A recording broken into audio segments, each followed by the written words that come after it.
समय लगेगा, समय के अनुसार हम आगे बढ़ेंगे।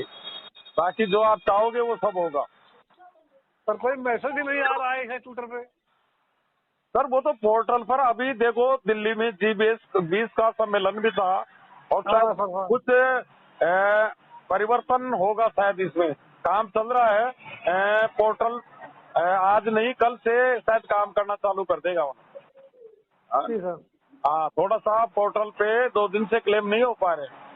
हाँ सर वही हाँ, देखिए सबके पास। तो वो देखो धीरे धीरे आपकी समस्याएं सारी जारी है। सरकार को हम लोग परेशान है मुख्यालय को लेकर के, साराश्री जी को लेकर।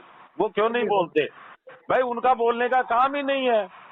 काम है सहकारिता मंत्रालय का। भाई सहकारिता मंत्रालय को आदेशित किया सुप्रीम कोर्ट ने, तो सहकारिता मंत्रालय को सारा पता है आपके टोटल क्लेम कितने हुए, रजिस्ट्रेशन कितने हुए, सक्सेसफुल कितने हुए, और आपकी जो बैंक की प्रॉब्लम है क्या वो सहकारिता विभाग को पता नहीं है? पता है, वो पता है। और E-KYC देखिए ये बहुत जटिल प्रक्रिया होती है। अब ये किसानों के लिए भी लागू कर रहे हैं। जो किसान सम्मान निधि मिलती है तो इसमें क्या होता है, जिस बैंक में हमारे को आधार को सीडेड कराना पड़ता है, DBT करानी पड़ती है, वो फिर दूसरे बैंक में नहीं होता।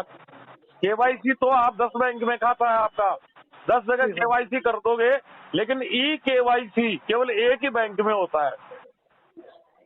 E-KYC हाँ सर पंजाब में करवाए हैं सर हम। हाँ जी, पंजाब नेशनल बैंक में करवाए हैं DBT। हाँ बस उसी में आएगा पैसा। भाई ये क्या है एक्चुअली में आपको मैं बताऊं, ज्यादातर लोगों के पोस्ट ये पेमेंट आ रहा है। एयरटेल बैंक, ये इस तरह के बैंक थे ना पहले, ये जो टेलीकॉम संचार की जो कंपनियां हैं, तो इनके बैंक चला करते थे। तो हमारे कस्टमर ने जब सिम लिया ना मोबाइल की, तो ये लोग ऑनलाइन डिजिटल अकाउंट खोल देते थे। तो वो KYC थी, E-KYC। तो आज वो क्या है, जमाकर्ता को पता नहीं है उसका खाता वहाँ है, लेकिन खुला हुआ है उसका, 0 बैलेंस पे खोल दिया।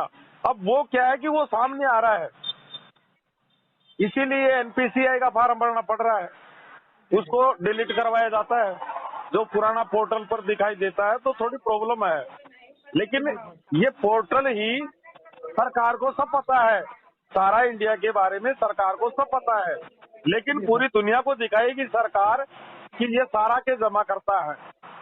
और हाँ, ये सारा के सफेद धन है, गरीबों का धन है। सरकार भी इस बात को न्यायपालिका को बताएगी, रिपोर्ट पेश करेगी। भाई ये आपकी जो भी प्रॉब्लम, जो बातें सामने आएगी, ये सारी बातें न्यायपालिका को बताई जाएगी, और न्यायपालिका आपको जो आपका रोजगार या आपका एम्बार्गो है, ये सब समस्याएं समाधान इस पोर्टल से होगी।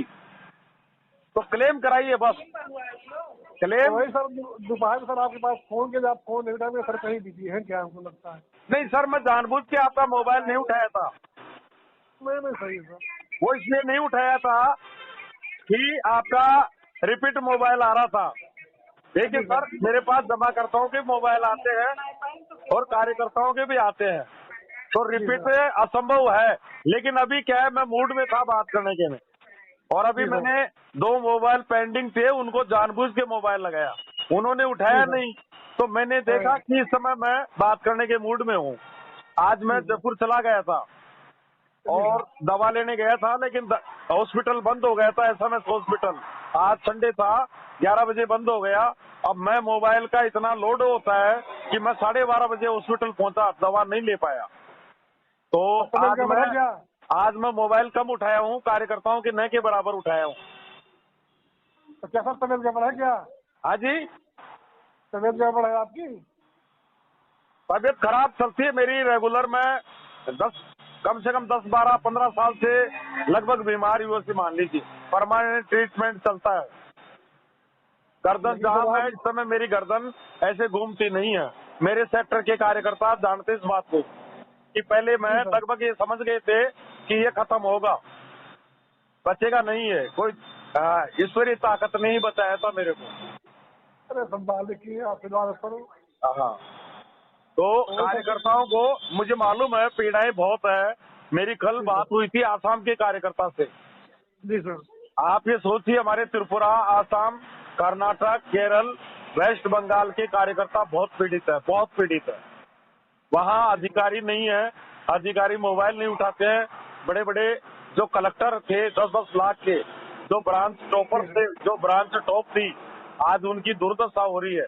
ऐसे वरिष्ठों के मोबाइल नहीं उठा पा रहे हैं। भाई अधिकारियों के पास क्या है? इनके पास कुछ देने के लिए नहीं है। वर्तमान में हमारी परिस्थितियां खराब चल रही है। भाई हम लड़ाई लड़ रहे हैं, एक बहुत बड़ा परिवार खड़ा है और मजबूती के साथ से खड़ा है और हम लड़ाई लड़ रहे हैं। बाकी ये है, आपका रोजगार हो, भुगतान हो, सबका भुगतान मिलेगा। आप अरे 10 करोड़ जमा करता है, आप 5 करोड़ क्लेम करा दीजिए, हो जाएंगे 1 करोड़ खारिज हो जाएंगे। 1 करोड़ में कमियां हो जाएगी और कमियों को भी दूर करने का ऑप्शन आएगा।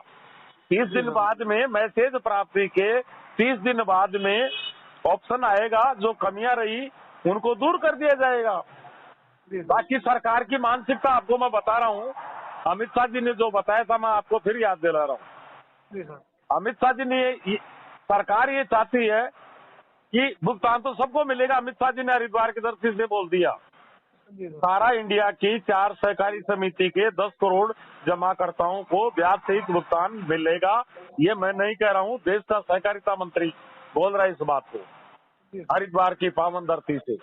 लेकिन वही सहकारिता मंत्री ये भी कह रहा है कि 10-10 हजार दिए जाएंगे। हाँ, जिन छोटे निवेशक जिनके खाते में 11,000 जमा है, 12,000 है, 17,000 है, उसको 10,000 मिल जाएगा। किसी के खाते में 1,500 रुपए जमा है, उसको 1,500 ही मिलेगा। किसी के खाते में 9,000 है, उसकी ऐसे किसी पूरी राशि मिल जाएगी। 10,000 तक का सरकार ऐसे भुगतान को जल्दी उठाना चाह रही है। फिर इसके बाद में बढ़ेगा अगला चरण, तो थोड़ा और स्टेप 20,000 फिर 30,000 की ओर। लेकिन वो उन सरकार का, न्यायपालिका का मकसद है, ये बहुत पुनित कार्य है कि सरकार ये चाह रही है डिमांड सबके लगे, भुगतान सबको मिलेगा। लेकिन ये जो 27,000 करोड़ है, ये ज्यादातर गरीब के हिस्से में जाए, छोटे जमाकर्ता के हिस्से में जाए। हाँ, बाकी 27,000 करोड़, 26,000 जो भी है, ये जॉइंट डिस्ट्रीब्यूट होगा। सारी बात बताई जाएगी न्यायपालिका को, और आगे की कहानी क्या आएगी वो न्यायपालिका आपको समय रहते समय पर, लेकिन कुछ समय आपको निकालना पड़ेगा। जी सर। हाँ, वर्तमान में हमारी फील्ड को फील्ड ही देखेगा, फील्ड की जिम्मेदारी हमारी है। मानते हैं रोटी नहीं है, बच्चों का इलाज नहीं है, बच्चे नहीं पढ़ पा रहे हैं, ब्याह शादी नहीं हो पा रही है, मकान नहीं बन पा रहे हैं, बीमार इलाज नहीं करा पा रहा है, पीड़ाएं हैं, वर्कर की पीड़ाएं। मैं आपको बता रहा हूँ, कल एक वर्कर बता रहा था कि अपने घर का सामान, आभूषण सब कुछ बेच चुका वो। तो मैंने भी उसको समझाया कि आपके साथ नहीं, उसको विश्वास दिलाया ये सबके साथ हुआ है, मेरे साथ भी हुआ है। लेकिन राजेंद्र शर्मा आपको पॉजिटिव ताकत दिखा रहा है, पॉजिटिव ताकत, एनर्जी दे रहा है। हाँ, इसलिए कितनी भी परेशानियां हो, उनसे डटकर मुकाबला करना है हमारे को। हिम्मत नहीं हारनी है, बिल्कुल हिम्मत नहीं हारनी है। आपके तो अयोध्या में, श्री अयोध्या जी में दरवाजे खुले हैं, सेक्टर कार्यालय खुला है, बाबू स्टाफ है। तो हाँ, बहुत सौभाग्यशाली हो। लेकिन कई जगह दरवाजे बंद है, कई जगह अकेला वर्कर जूझ रहा है, मेंबरशिप नहीं है वर्कर के पास में, जमाकर्ता के पास में मेंबरशिप नहीं है, वर्कर पर दबाव डाल रहा है। वर्कर राजेंद्र शर्मा को मोबाइल कर रहा है कि सर मैं 500 रुपए किराया खर्च करके जोनल कार्यालय चला जाऊंगा। हाँ, लेकिन मुझे मेंबरशिप दिला दो। जमाकर्ता टारगेट कर रहा है, मैं परेशान हूँ। तो सरकार से जानकारी मिलेगी कुछ? तो परेशानियां बहुत है, कार्यकर्ताओं को परेशानियां हैं, लेकिन परेशानियों से मुकाबला करना है। जब हमने इतना समय निकाला तो कुछ समय और निकालिए। सही है सर। हाँ, हमारे को 100% पॉजिटिव रहना है, बस कोई समस्या नहीं रहेगी। अब आज यहाँ कोई समस्या नहीं है मेरी। मैं जमाकर्ता, 2 जमाकर्ता इस समय मेरी बात को सुन रहे हैं। हाँ, और उनका लाखों रुपए जमा है, तो हम मार्केट में रहते हैं ओपन में, और जमाकर्ताओं से सच्चाई बताते हैं, इसलिए मेरे क्षेत्र में कोई प्रॉब्लम नहीं है राजस्थान में।